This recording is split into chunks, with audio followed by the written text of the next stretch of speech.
So today I'm going to do a lot of talking, probably more than you want. And Kelly Pichot here is my is a contractor that works with me on TIM performance measures. And can everyone hear me all right?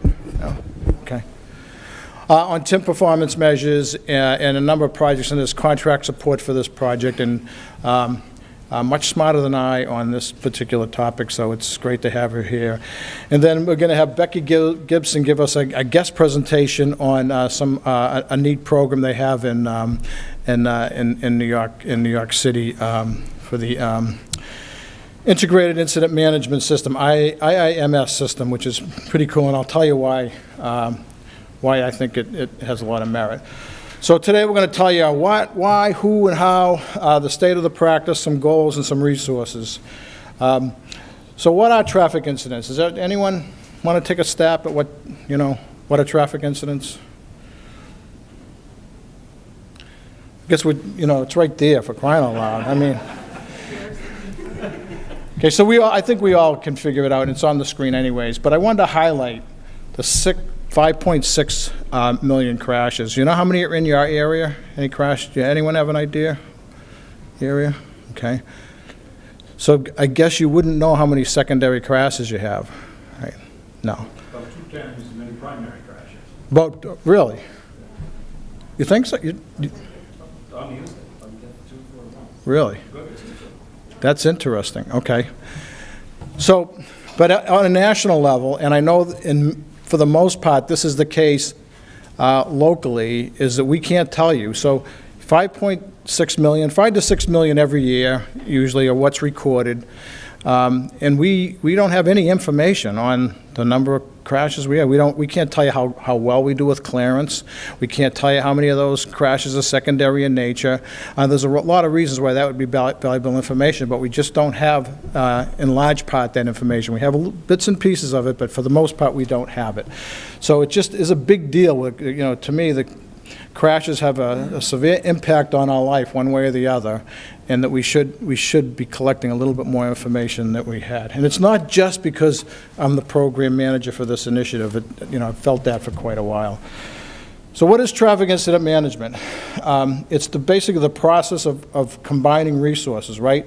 So what's unique, Becky? I have a question for you. What's unique about this gathering from some of the other TIM gatherings that we have? That you have or that I have? Well, that we all have with TIM. Well, what I have noticed is that it's a lot of higher level management and a lot of different states. This is a trick question I know you have the answer to. So that's one thing. So what else about this group is different than when we usually get together with the responder community? No responders. Okay. There's usually police, fire, towing, all the responder community is here. Sorry, Becky. So it's a multidisciplinary process where we respond. All the responders respond, so they need to coordinate activities before they go. But traffic incident management is we always start off with responder safety, then motorist safety with prevention of secondary crashes, and then after all that's said and done, kind of a nice after fact is we're having a reduction in congestion, the impacts of crashes or incidents on congestion. So congestion is important, but it starts off with safety, and that's how we've got to the responder community, is talking about their safety. So that's a little bit more information. So it's all the agencies working together to be safer and more efficient. So there's a lot of programs associated with that. So the state of the practice, so there is TIM training that's going on throughout the country. There was actually an initiative, SHOP 2, National Responder Training, that was an EDC2 that is being still being processed across the country. So I'll talk about that in a little minute. But we also have TIM committees throughout the country that are constantly working on improving traffic incident management. So, what are the relationships? What are the needs assessment? Continuing effort towards training, Of course, performance evaluation's a big deal. If we're gonna get better, and we all need to be better at it, we need to evaluate. TMCs play a big role with the activity. So the National Responder Training Program, which was an everyday count, so I like to put this map up, just to kind of make the case that there's a lot of activity going on with TIM. It's not just a little bit of activity. There's activity going on. Those are the numbers trained. We're approaching 250,000 responders throughout the country that we know of. Some of the training is being institutionalized, though the police cadets, fire responders at the entry level and during their careers are all receiving the training one training, one sheet of music. Everyone's reading from the same sheet of music, if you will. This is just a map of the various committees there are throughout the country. These committees get together monthly or quarterly to discuss the needs, the needs of how we can continue moving traffic incident management forward. How often do you guys meet in Maine? In our area, we meet almost monthly. Almost monthly? We just started up a statewide, which that just started a couple of months ago. We're going to be meeting. Oh, you have a statewide now? And we have several subdivisions. Rob does the Bangor one, it's probably the central one you saw there. There's a southern Maine one, and we're generating 3 or 4 more. Yeah, I'm familiar with the southern Maine one through the MPO. It's great to have the MPOs leading the effort there on that. Yeah. This is a map, sort of what the state of the practice is for collecting TIM data right now. We love maps at Federal Highway, by the way. The green dots are collecting one of the 3 that I'm going to talk about in a minute. No, the yellow is the one. The green is 2 or 3 of the performance measures. And the maroon, they're not collecting it. This is based on our annual self-assessment where, at a minimum, the top 75 metro areas submit every year. But that's not quite the full story, because most of the data that we're collecting is basically based on the DOT only. So it's only a small data set compared to the overall. The TOC only knows a small amount of information. They just know what they can see in the camera, know what the service patrols report to them. One of the efforts that we're trying to do is we're trying to reach out to law enforcement and incorporate law enforcement information into the system. So when we're talking about TIM performance measures, what are we talking about? We have 3 standard performance measures that were created, developed through a 11-state, what they call focus initiative. So it was law enforcement and DOT from 11 states that decided on this place to start, if you will, the 3 standard performance measures that we're seeking. Now, we're not limited to collecting that information. It's just we're a recommended start, if you will. So roadway clearance time is basically the first recordable awareness to when all lanes are open. And that's different from incident clearance time, which is first recordable awareness to when everyone's gone from the scene. Because we know if you're sitting on the side of the road, the responders are on the side of the road, it's having an impact on throughput, and it's having an impact on safety, right? So that was a second measure that they felt was important enough to establish. And then the third one is secondary crashes, a number of secondary crashes, and that's the definition.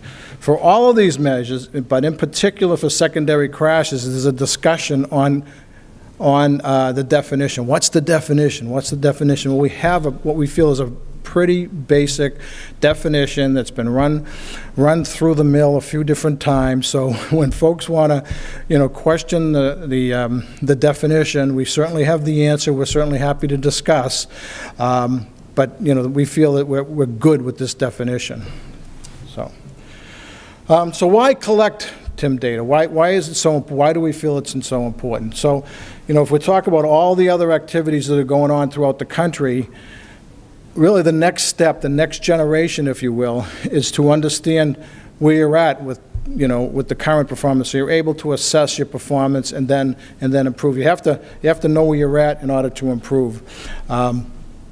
You can also, measure the benefits of using TIM. So by using TIM, we've reduced the secondary crashes, we've reduced the incident clearance time. So if you're able to tell that story, you're able to get, position yourself for, funding, and if you think about it, what gets measured gets performed, right? I mean, really, if you don't measure it, you can't improve, but what gets measured gets performed. So if if the trooper out there, and there's no police here, so we can really bash him today, if the sergeant or the lieutenant is looking at the troopers, clearance times, for example, that's, and the trooper knows that, he's apt to push things along, be a little bit more, work with a sense of urgency that sometimes we don't see out there. So, it's that what gets measured gets performed. The more you think about that, I think it's, but, increasing the transparency and the accountability, really the data, we've seen it. This is not something that we're just making up, but we've seen it with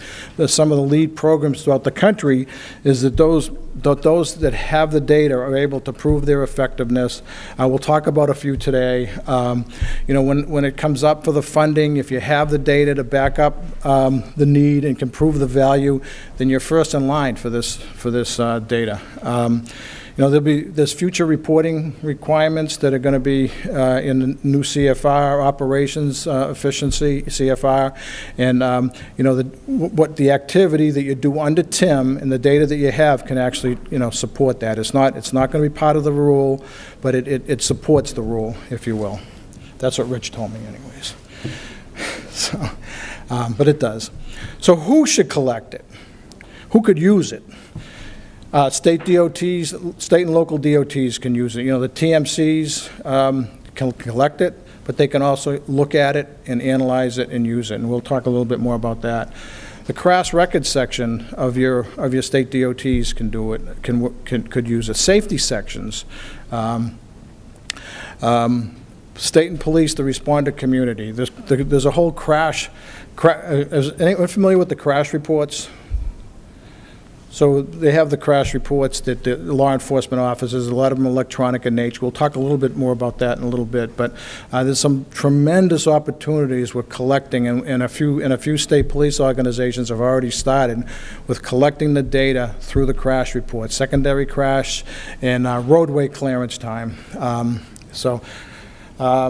Good partners with this initiative that we hope to engage, and we recommend at the state level, NHTSA, National Highway Traffic Safety Administration. So for those police reports that we were talking about, there's a traffic records coordinating committee in each state, and those are the ones you go to try to affect change on the crash report.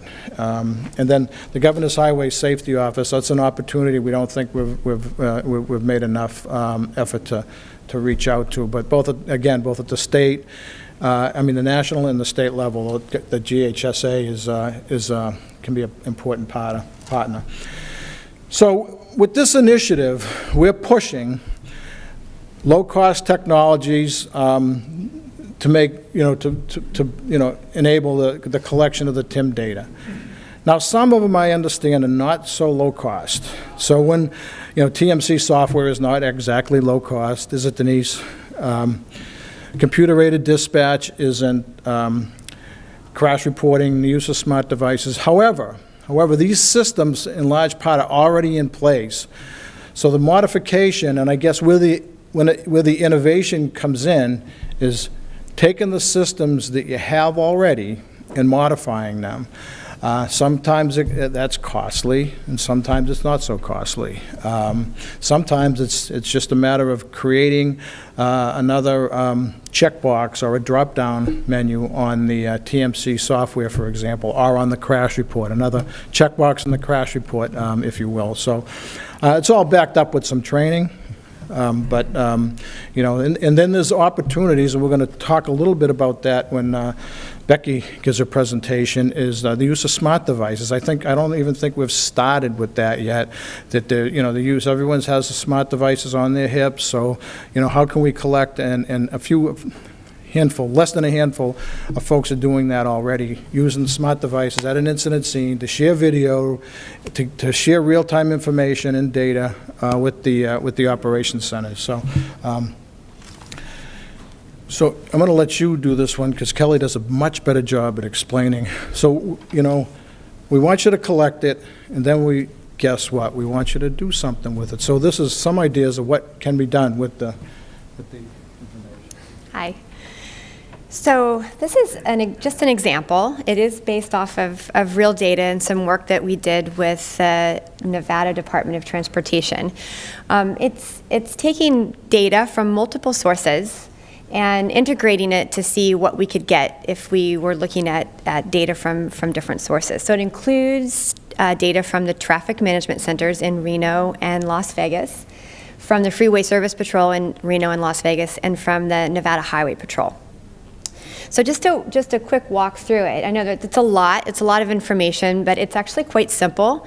And so in the upper left, it's really just a snapshot of the number of incidents, injuries, and fatalities in whatever analysis time frame you're looking at, as well as the average response time, roadway clearance time, and incidents clearance time. So this is just a snapshot of the incidents and the clearance times.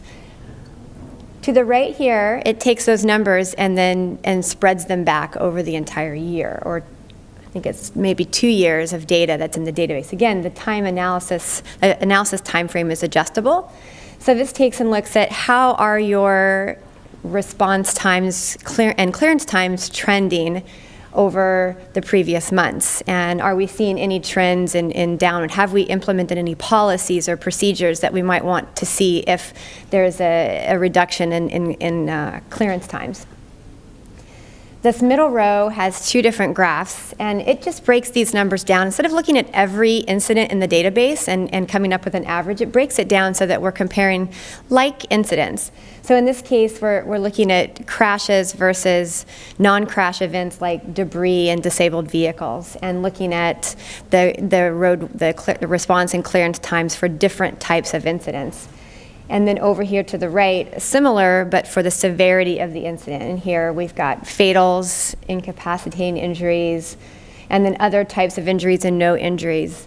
So when you put really long incidents and average them with really short minor incidents, you get something in the middle that's not quite representative maybe of what your performance is. So by breaking it down this way, you're averaging incidents that are similar in nature. And then down here, it's just a way of looking at, a quick and easy way at looking at the percentage of incidents that are cleared under certain time. So if you have a goal, say to clear all incidents under 90 minutes, you can quickly look and see what percentage, and see if it's, we're at 80% or 90%, and a way of quickly tracking where you are against goals.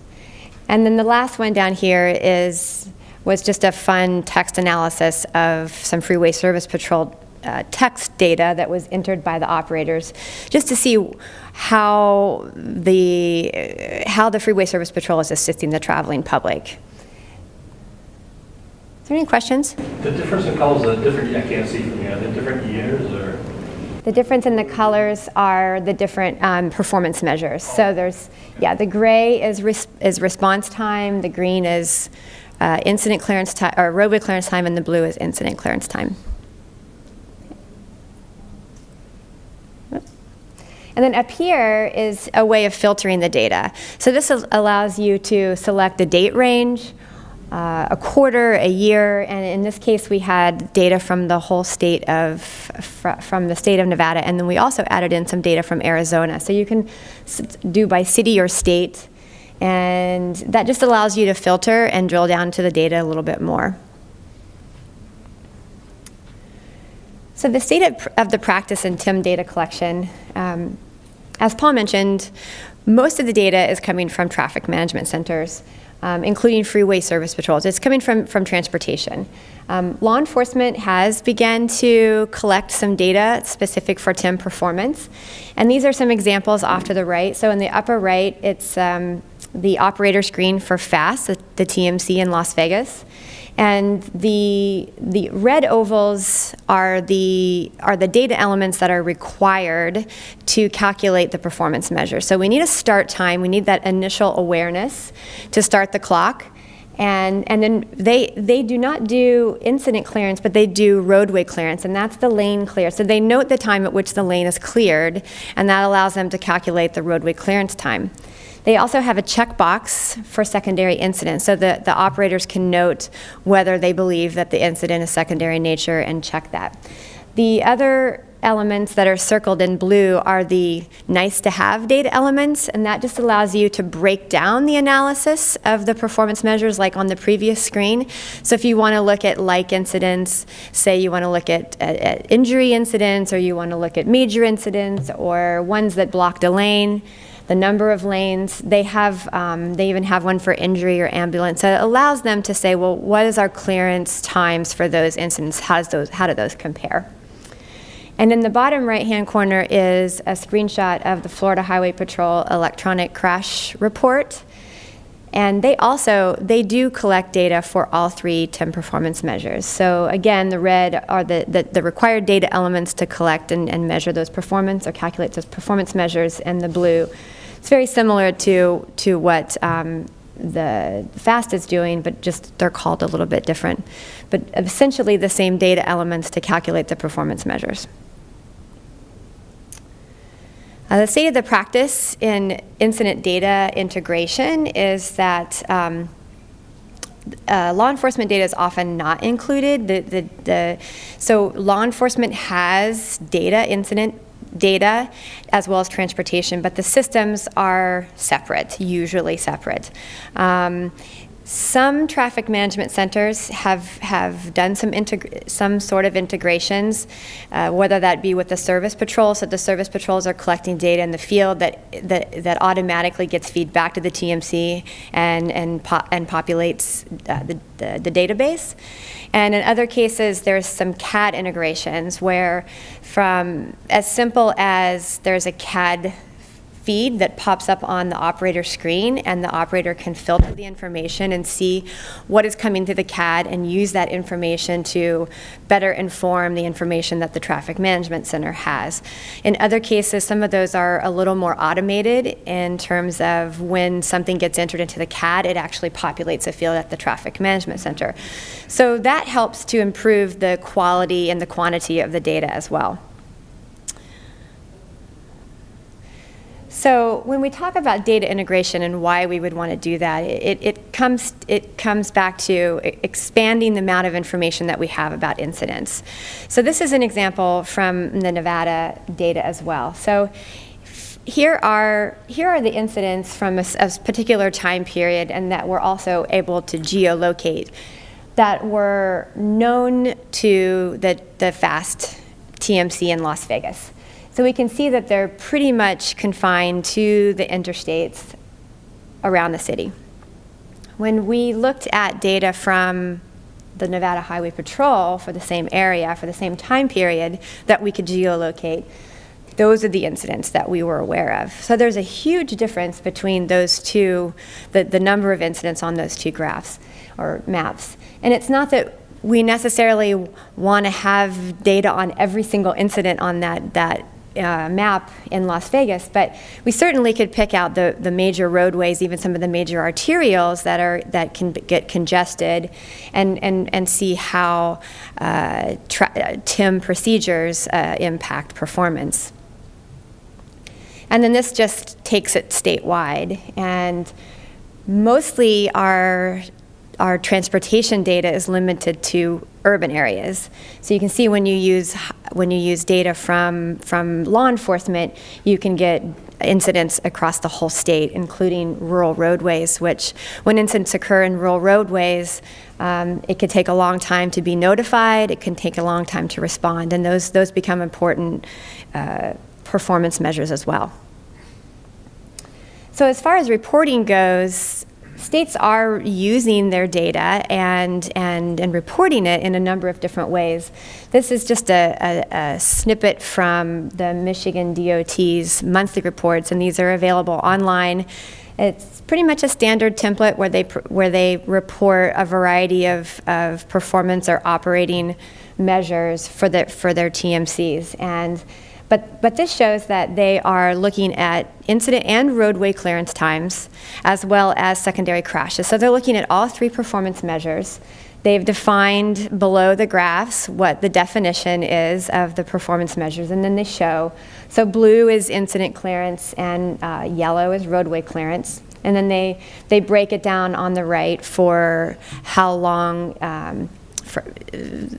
of clearance it is. So you can see that most of them are either 0 to 29 or 30 to 59, so under 60-minute clearances, and many fewer incidents are longer to clear.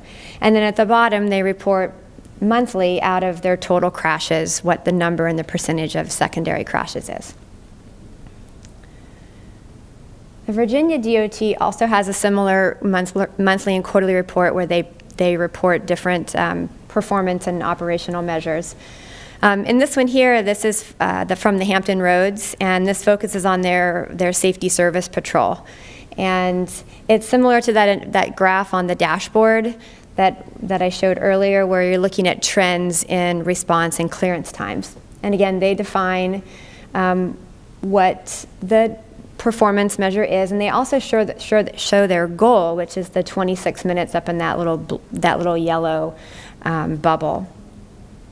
So they can see where they're tracking or trending according to what their goal is. Another graph they have on their quarterly report is similar to one of the graphs that was on the dashboard, and that is to look and see what percentage of incidents are cleared under certain clearance times. So they highlight that 44% are cleared at 10 minutes. They've got 44% of their events cleared from the road, and at 30 minutes, 76%.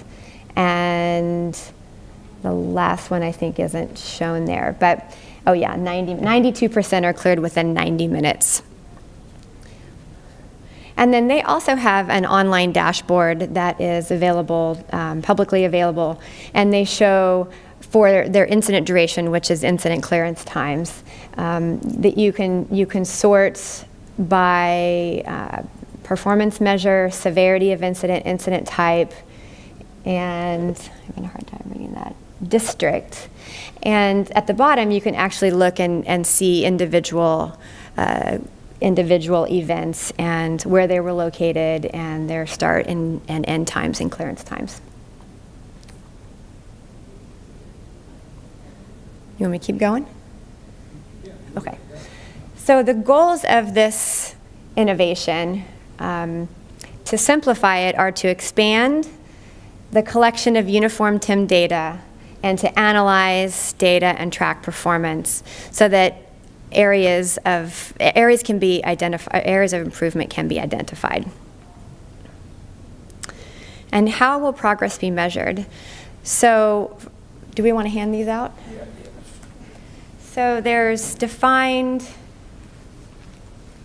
stages for all the EDC innovations, and those are not implementing, development stage, demonstration stage, assessment stage, and institutionalized.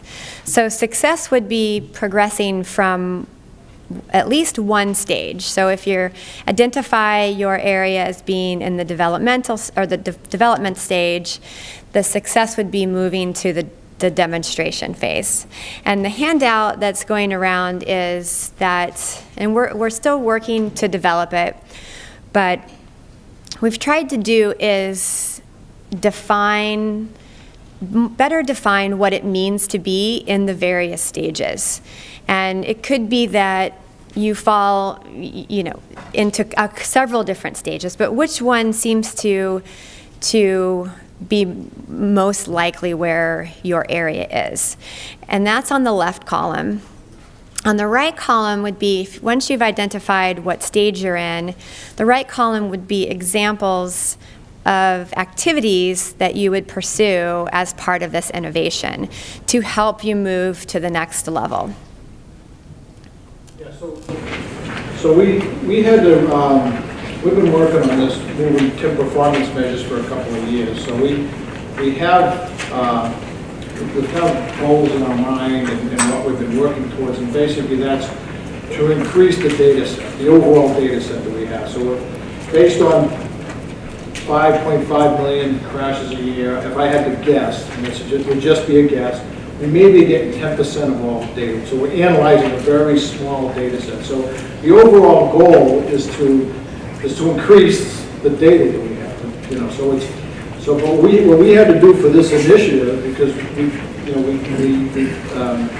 put a proposal in and then got it accepted as an everyday counts initiative, was to fit it into those categories that you see. So, you know, the various stages of development, if you will. So it's not your typical everyday counts like lawn mixed pavement.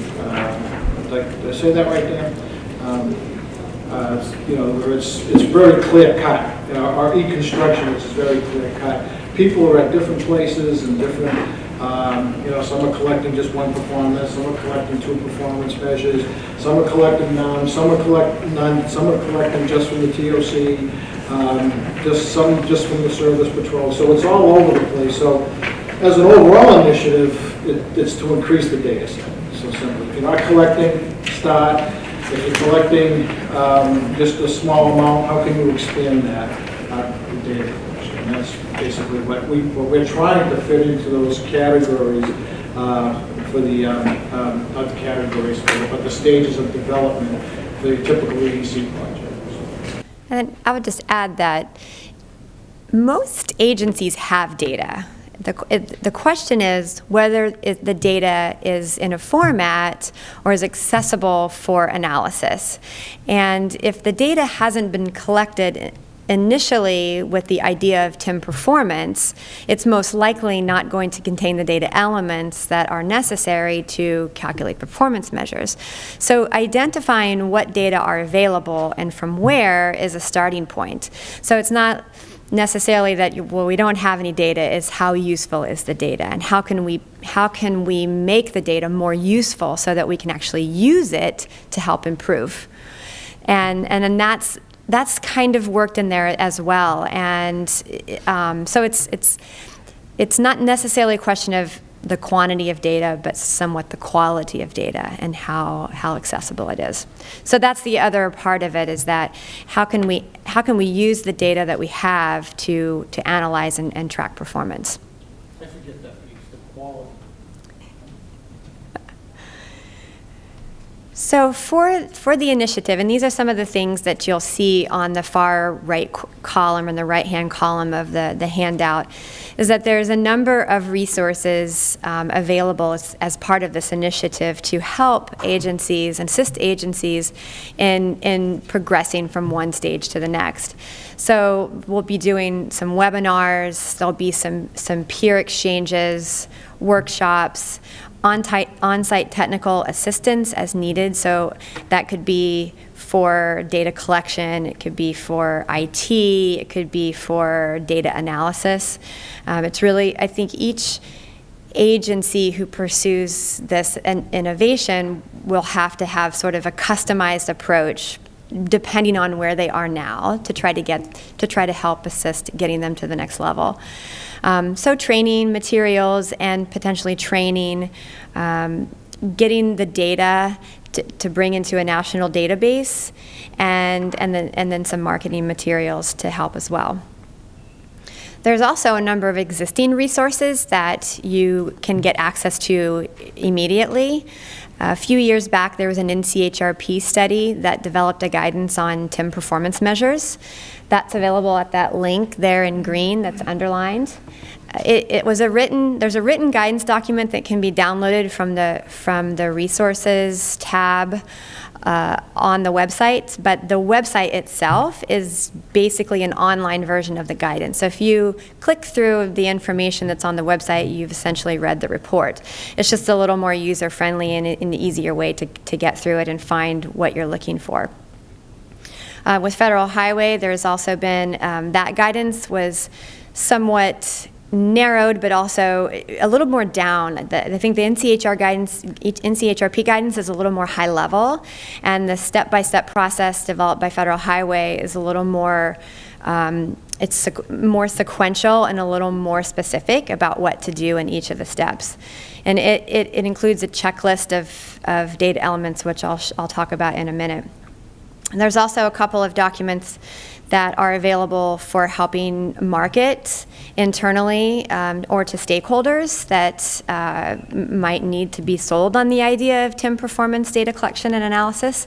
There's an outreach document and a making the case for TIM brochure, and also a briefing that can be used. And not currently, but the 5 bullets underneath the NCHRP will soon be available for download from this TIM PM online tool.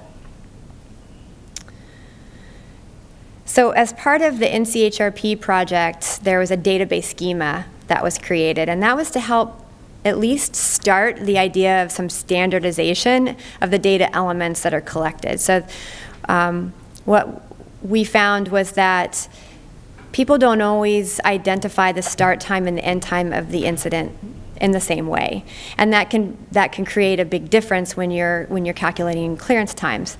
So a start was to try to define these what elements are absolutely critical and what would be nice to have in the analysis of TIM performance.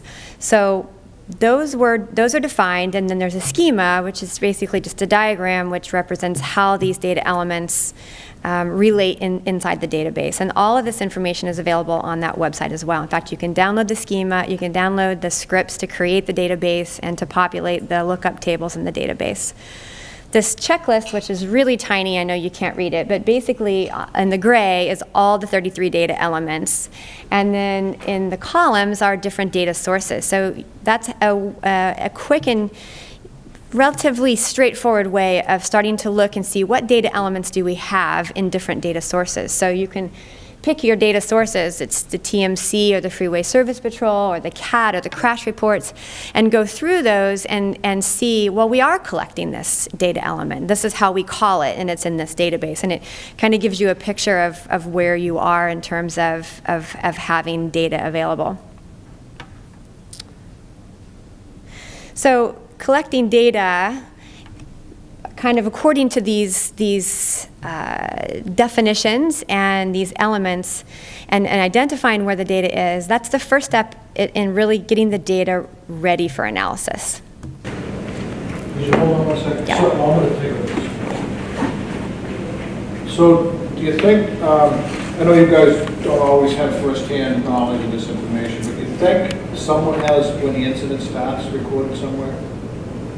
Pretty sure we do. Our operations center, the law enforcement has it.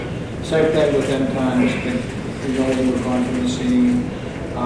I can tell you that the TMC operators, once trained, can tell you when there's a secondary crash. They can figure it out once they know they're supposed to collect it and they know what to look for. So it's so when we say it's not a huge stretch. And I know I make it sound way easier. I was told at the first session, Paul makes it sound so easy, and it isn't that easy, I know. But the information is there. It's just a matter of us, starting off, knowing what we want, and then clearing it. For something that's pretty big, right? Crashes, a number of crashes in our area, that's a pretty big impact. So why do we care about incident clearance time in some of the rural areas? So I know there's some rural folks here. Maine, Vermont. Why do we care about that? I think one thing we didn't talk about today, or talk about beginning and end times, but all of those have a user cost associated with them and have an economic impact. I know in Maine, you said beginning and end time, just because there are so many jurisdictions in Maine and a lot of our rural partners are our states. It could be our incident, our TIM could have, our operations center could have gotten notification of the state police, local police, or county police, or local fire, and a lot of that goes through 911, a lot of goes other ways, and we struggle with the beginning time. That's oddly, it seems strange, but that's probably one of the most difficult numbers to get is the incident beginning time. I don't know why that is, but it's just been awful. You said it, because there's different responders. Yeah, a lot of that is collected from the emergency communication, the dispatch. And that's another. It's animal stuff. Yeah, and another thing that happens with what you're putting up here, and I found out in an embarrassing way, is for most 90% of us think of CAD as computer-aided design instead of computer-aided dispatch. Right. And so I asked the sergeant at the state police and said, why do you even have CAD? And he's like, that's the way we track that. What are you talking about? That's how I find out that it's about the dispatch. That's what. So, why do we care? Okay? No one's answered the question. Why do we care? Well, the gentleman did freight movement is one thing. It would seem logical that the sooner an incident is off the road, the less likely a secondary or somebody else will get hurt. That's why she's one of the bosses. Yeah, so it's, the sooner, the more efficient, the quicker we're off, the less vulnerable the responders are, and the less likelihood of a secondary crash. So it's a safety issue. So it's not just about, I don't want people to go away and say, oh, we don't have any congestion, so what do we care? And that, because that's not the case. So, there's some funding opportunities. I don't know if you understood in the general session, but each state has a stick council. That some states people fight for the money. 25,000 here and there, but a small amount will go a long way with Tim, generally speaking, and then some states don't even use it. I know that just about all the states used it this year, but it was very, very late in the fiscal year when I went in. I researched how many people hadn't applied for their stick money. So if it's going to be for Tim, apply early and see what you. But just Tim. The rest of it, don't worry about that.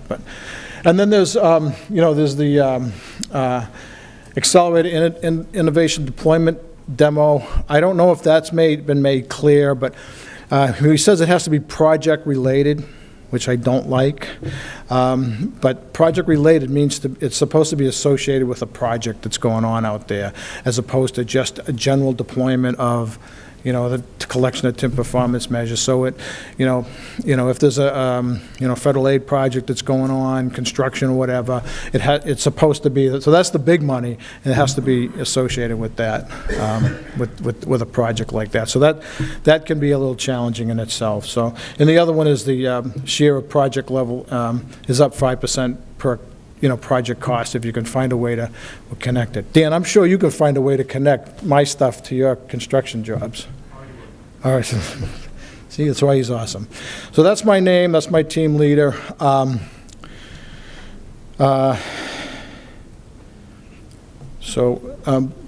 Becky, I think we're going to have you come up now because I'm tired of looking at you reading that thing. So Becky was asked to do a presentation on a program that I'm aware of in the New York City area that she's not involved with, but she was attending the summit. Well, I'll explain afterwards, but Becky has enough information to just share this information gathering opportunity with you. And I think it's pretty cool anyways, because it's getting to the use of smart devices on scene, which I think the nation would benefit by moving forward. So, all right. So Paul mentioned the software system is called Integrated Incident Management System, or IIMS. It is a partnership between New York State DOT, FHWA, New York City DOT, New York City Police Department, and the New York City Office of Emergency Management. The software was developed by General Dynamics using the I3B protocol. This supports the IEEE 1512 and ITE TMDD standards. The objective is to get real-time authentic field verification for the TMC and emergency responders. Oh boy. Let me see if, there we go. The capabilities, it was initially developed for traffic incident management to have the ability for on-scene responders go out to the field, input the information, take photos, and send it back to the TMC in real time. It can kind of track a timeline of the incident, but through its use, they've decided to expand the system, and they're using it now for maintenance and construction activities. So the DOT, New York State DOT in New York City, is getting some of their resident engineers, or what they call resident engineers, the app on their state-issued cell phones, so they can go around and, you know, if there's guide rail damage, they can take a photo, take a picture. The system will create work orders and send it back to the TMC.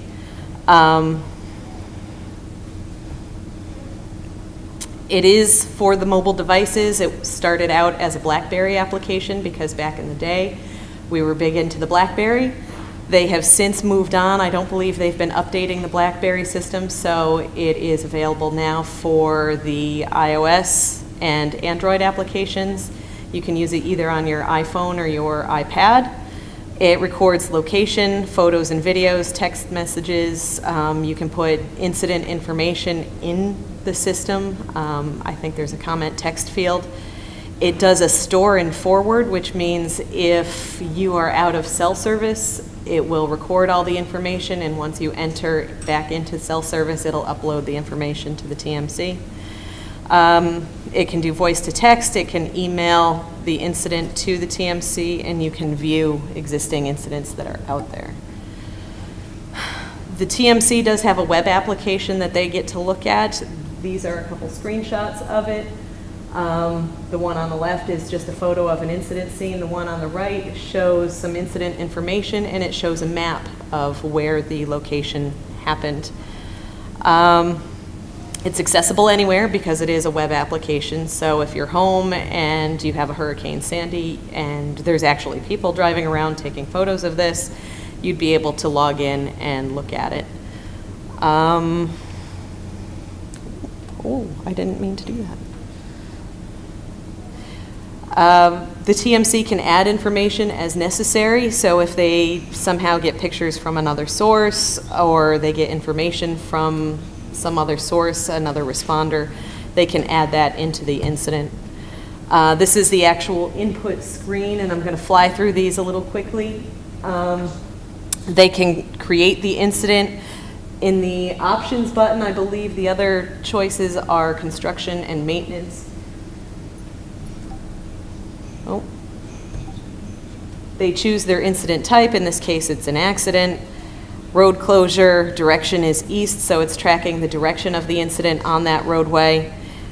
And then they enter the text about what has happened at the incident. So this is accident investigation, eastbound Grand Central Parkway, exit ramp to 111th Street. They can push the send button. That will send the information and create the incident on the web application for the TMC. Once the incident has been created, it gives it a incident number, which will be displayed up top.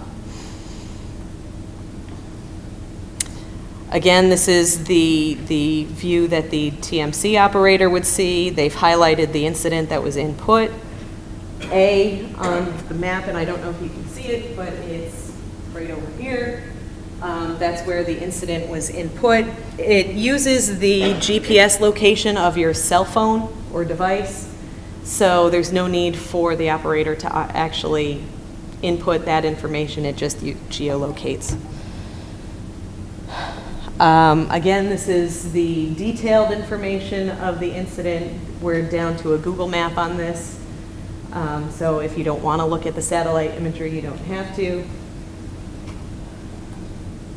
The person out on scene, if they want to take photos of what's going on at the incident, they can use that little red camera button on the lower left and take photos of, in this case, it's guide rail damage.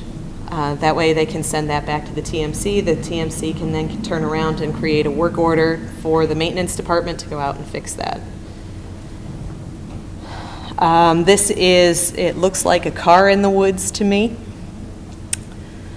Another strange part of that incident, so I guess the vehicle must have hit the guide rail and gone into the woods. The user can then send an email. So in our case, everybody always wants notifications about the incident. So whoever went out into the field to check this incident out, they can take all the information that they've just recorded in the system and send an email. They go to the upper right and click send email, and that's what it looks like on the other end.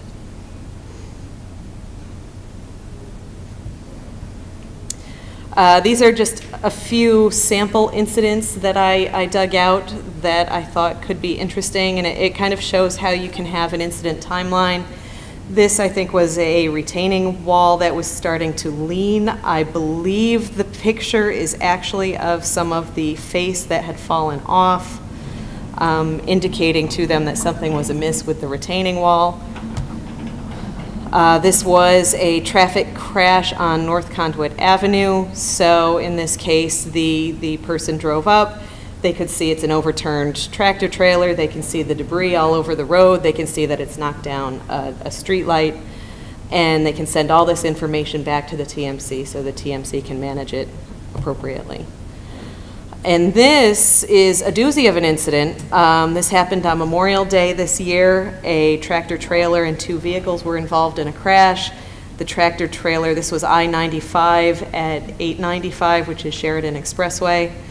The tractor trailer ended up going through the retaining wall barrier and dangling over 895. This was a fairly long incident, but they got the road open pretty quick considering the incident happened at 12:30 in the afternoon. Most lanes were open by 5:30. They did have sporadic closures on and off until about 12:30 in the morning, so they could put barrier back in place and clean up some of the debris. Some of these photos, you can actually see a lot of the damage that this incident occurred. You can see that we have timeline down on the bottom. So there's damage to the bridge abutment there. There is damage to some of the utilities. You can see that the tow truck is trying to remove the tractor trailer. TMC gets this at 3 o'clock in the afternoon, 3 hours into the incident, and they know that they're still working to clear it. They get these pictures at about 3:45. They see that there is some significant damage to the Jersey barriers that needs to be replaced. And when they get this photo, they realize that there's some damage to what ends up being some of their fiber optic cables for their ITS devices. So, yeah, that was a little bit of a problem, I would expect. So, but at least they got the truck out of the way. The data that they get in this system is obviously collected in one central place. They use it for maintenance work orders, as I mentioned. They have monthly partnering meetings with New York City DOT, the city police, and OEM.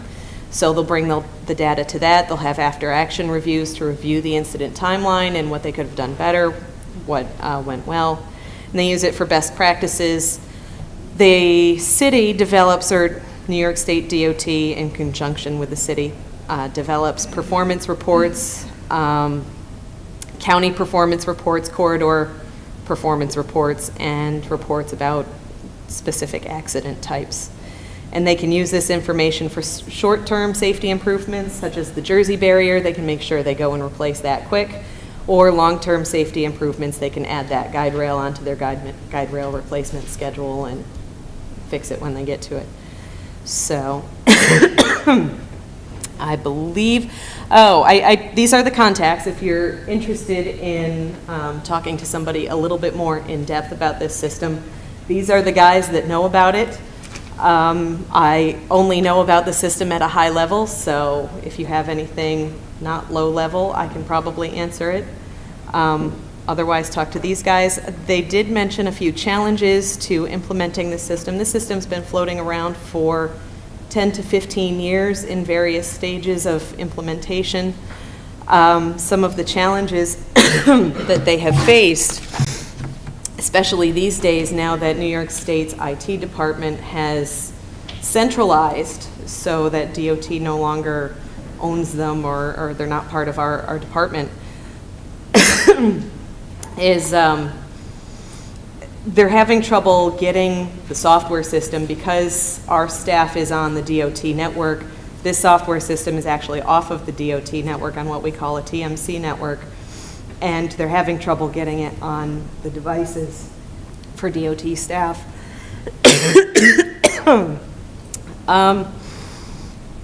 And then they're finding that they're running into funding issues, as I mentioned. It's a project that's been floating around for a while. Oh, that's nice. Everybody's bringing me water. I was trying to get it a choke.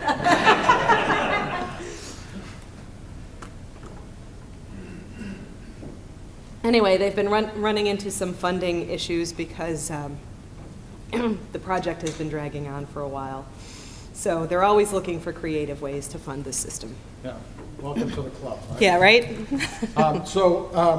The reason why I asked to show you this, so what I'm trying to show today is the different opportunities for collection. I happen to love that because I think there's a lot of opportunities to help Tim in general. So imagine if you're able to share a photo with your tow company, for example. So rather than trying to describe to them what's there, the tow operator now has a picture of what's going on. The same thing with the police and actually the rest of the responding community. So, you okay, Becky? I am, thanks. Okay. So was this one more, and it's going to be pretty quick. Let me just throw a couple of more examples. So the Maryland Chart Program is one of the best TIM programs in the country for many years, heavily funded, millions of dollars, and they've been collecting data since the 1990s in cooperation with the University of Maryland.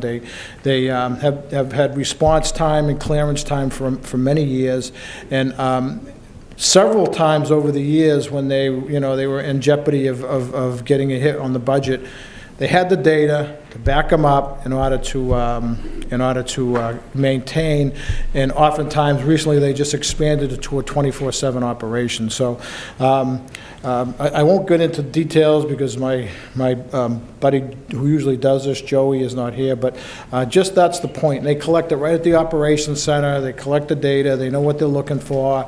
The operators know what they're looking for, and they're able to so they've collected it over the years. They actually turn it, the University of Maryland takes the data, analyzes the program through the data that they collected, and turns it into, user cost, benefits, and dollars. We typically see the benefit cost that you see. So, so they've done it forever, and probably why they're one of the best funded programs in the country for a long time. So I wanted to make that case. Another example of an opportunity to collect TIM data comes out of Minnesota, the DOT. This is it's a picture of their regional traffic operations center. It's co-located. I guess on this side of the room is the TOC, the ITS, the TOC operations center. Towards the middle is their maintenance dispatch. So they're in the same room, but they're dispatching maintenance folks. And then on the far side is the law enforcement for the I think it's for the metro area. I don't know that it's statewide. I think it's just for the metro area in Minneapolis, St. Paul. So there's law enforcement. So they're all co-located together. So you'd think they wouldn't even need to have an integrated CAD, which is what I'm going to talk about. But they do. They found it necessary to actually share the information. So they began collecting data as early as 1993 through the operators, the dispatchers. And another reason I like to share this one is they started small and they kind of worked up to where they're more sophisticated now.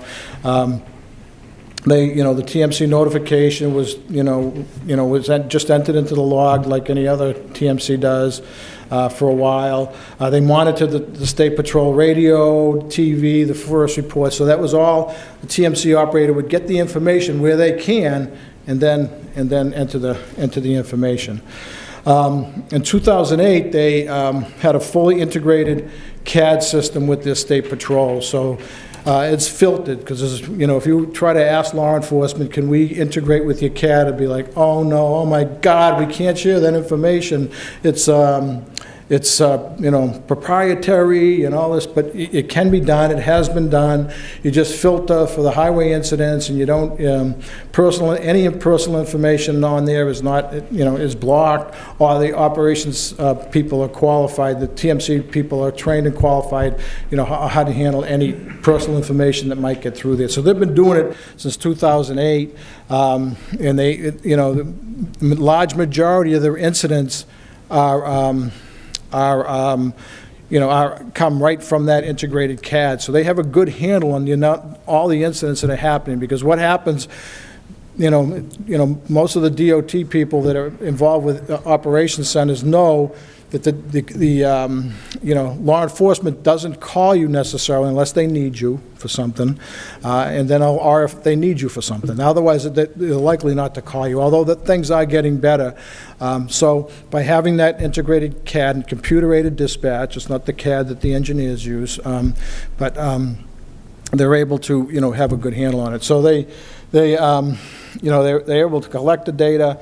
They have a lot of real-time information that comes from there, and they actually take and use the data for incident analysis. So the bottom line for this slide is, in 2014, so they were doing all that work anyways, they purchased a vendor model that provides a clear XML feed to traffic-related incidents, you know, that supports the TMC. So the TMC enters it. Now the XML, you know, feed, you know, can coordinate the data that's coming in. So it only cost them $65,000. Like that's nothing, but it's, you know, it was I think there's a small annual fee that goes along with that. So I'm just providing you with, you know, some examples of one other example that I forgot I had here was in my opinion, the highest and best way to collect TIM data is through the crash reports, because that's the law enforcement are at the crash reports. So Arizona, we got Arizona to drink the Kool-Aid around 2010. This is a relatively new system. My partner at Federal Highway was Arizona DPS, Department of Public Safety, retired commander. And he got them to really start focusing on TIM and the value of TIM. He sold them the TIM. They saw the value, and they added it to their supplemental crash report. So it started off as a supplement to the crash report, the way they were collecting the data.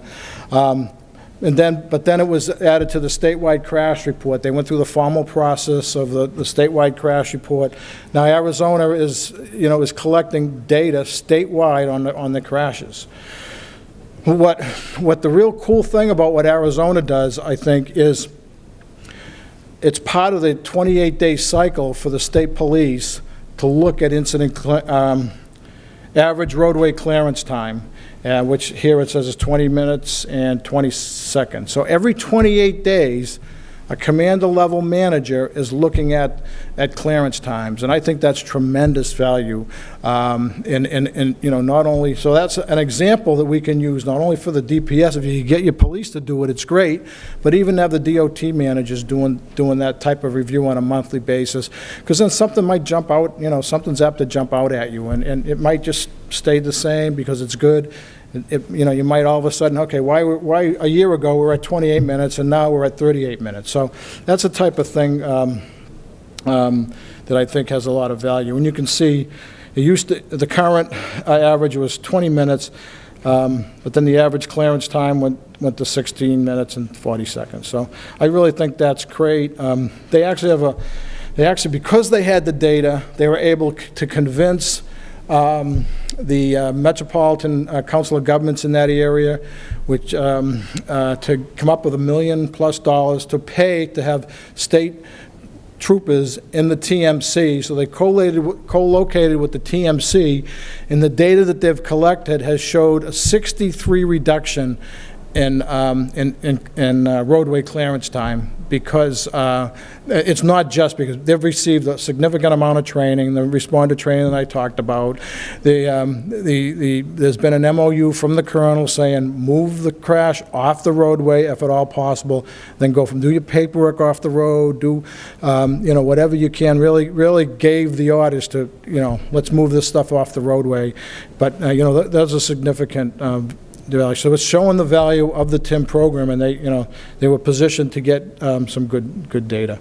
I don't need to talk about all that. So the other way they use it is the clearance time is off on the governor's scorecard. So they take and they use they're getting their average clearance time to the governor's office. The DPS, the state police are looking at it every 28 days. They're collecting the data and making sure that the co-location project, the funding has worked. The software that they were able to fairly easily modify the crash report because they have a system called TRACS, which is, I'll explain that in a minute, but it's a crash report that basically they own, so it made it didn't cost them thousands of dollars to modify the crash report because they own it and they're part of this consortium I'll just talk about very briefly in a minute. They use it at the TIM committee meetings. They have ongoing analysis. So it's just a very, probably one of the best examples of how, recent example. They haven't been doing this since the 1990s, just since 2010, of how you can use the data. So I was impersonating a police officer with that presentation, but so the national model, the tracks that I just mentioned, is basically a consortium of states, the 17 states, that pay to get the software statewide. It's like $50,000 a year to have this software that the officers can use on the crash reports. There are the track states, if you will. So they're e-crash, e-citation, e-warning, commercial inspections, all the electronic stuff that a police officer can do on scene. The software is $50,000 a year compared to the millions of dollars that some of the private vendors charge for doing the same thing. So I'm not selling that software. But if that's an obstacle with getting law enforcement, if you're one of these states, that New York, is one of those states. So it oftentimes is can barely 50,000 or 60,000, I think it is now. With that, just as an FYI, they have an AVL system that is another 90,000 a year that can be that shows a real-time mapping. They can pull up a map and they can see where all the responders are, where all the law enforcement people are. They use it in some states they're using it for snow plows, and it also comes with CAD, computer-aided dispatching, as well as all comes for that extra 90,000. So that's what it looks like for the AVL. I don't need to know that. And there's a program manager. So we've done a lot of talking. Any questions? Yeah. So Denise, could you talk a little bit about what we talked about with the coalition, maybe trying to, because these are all coalition states, I believe. Is anyone active with the I-95 Corridor Coalition at all? Okay. Well, you're going to be. Very briefly, when Paul talked about the EDC initiative with Tim, and knowing that part of my new position in TISMO deals with the incident management group, we talked about how to determine, how do we get to this point? How do you get to the point where you're actually collecting the same type of measures? I think the first thing we talked about is that, number one, it only needs to be a couple. Not trying to do 12 or 13 of the same type of measures along the corridor is maybe a difficult challenge. So why not look at a couple measures? Number two was to talk about, I really don't need this, but that's okay. Okay. Number two is to talk about what I call existing conditions. I think, Dale, you mentioned who's tracking data and what are they tracking, and is it something that can be consistently done from state to state to state? Defining the definitions, We talked about, a little bit about incident clearance, incident roadway clearance. What does that mean? What does incident awareness mean? Is that when a TMC is aware, or what is a TMC where it's actually verified in the field? So I think in order to start to look at developing some consistent measures along the corridor, the first step was to talk about what are the three you want to track. If it's the federal highway initiative, great. And then number two, who's collecting what and how are they doing it? It's almost like a systems engineering approach to it. So I think the coalition's role, we're hoping, is to be able to provide some of the ability to go to the states and to create the peer exchanges and create the dialogue, the one-on-one exchange to say, okay, what are you doing? What are you collecting? Where do we want to go? How do we get there? And so in working with Paul, that's hopefully, I think, what we hope to do. You know, with some of the work the coalition already does, if we can have an opportunity to have them take a leadership role with this. I think it's a win-win for the states and the coalition. So when you go back, you know, the coalition is going to be doing some support services as well as us. So next step. So when you go to your caucuses, pick this as a mission. Get the rest. But seriously, I know people in the room aren't necessarily the people that we need to talk to if you're interested in this innovation. So we have a lot. When we list up there the resources, webinar, that can be just with the people in your area. If you want to provide more information, just to the people that need to know more information. By the way, in Connecticut, I think they're pretty close to DPS is having having a system available. I talked to retired captain. Oh, yeah, I know who you're talking about. In New Britain, he's a retired captain from New Britain, and but yeah, we've made tremendous progress in electronic crash reporting. And a couple of years ago, we made a mandate that everybody would need to electronically report their crashes by January of 2015. And I think we came pretty close. I think there were a couple stragglers. And then there's still one or two towns that, they're so out in the woods that they only have maybe one crash a year. We're not going to make them do that, But by and large, the vast majority of the towns and the state police are all reporting crashes to us electronically. What I am not sure of is whether or not we're picking up the time the road is cleared, but we have all the other information. Yeah, so, again, that's, so when, you go back to your caucuses, you want to, vote for exploring more about TIM, then, I know there's other people that need to be involved in a decision to move forward. So we're happy to facilitate whatever needs to happen to go to the next step. So I'm relatively new to this world, so my question might be super basic, but I've seen different perceptions and beliefs about this incident management process, and some folks seem to believe that because there are so many stakeholders, it's really impossible to get a handle on it, that you have the police, you have the tow trucks, you have the medical responders.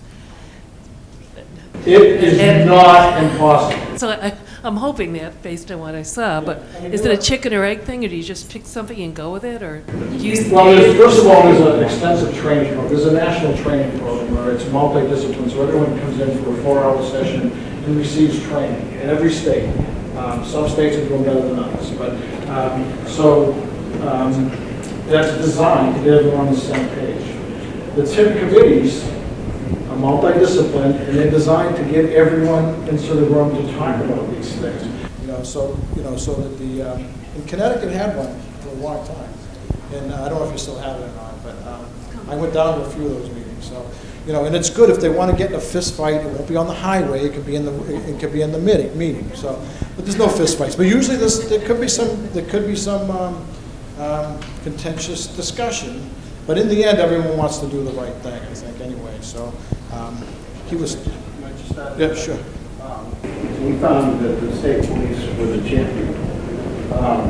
When they came to the table, first of all, they have a gun, so people listen. But second of all, when we send out an email as an MPO as the administrator of the program, we can't get the first responders there, but when he sent that out, we'd send it to him, and he'd send it out to the different people we said, we got response. The second thing is, it's part of the training, and it's on the website, it's called a HATS video, and it's very comical, but it gets everybody to realize that, yes, I have a job to do, but everybody else at the scene has a job to do. And it kind of brings everybody to the same level. At least it helped when we've done that in the training. It's really helped to kind of show everybody's got a job, but we have to work together. Okay, well, thanks very much. Appreciate it. Appreciate the time, and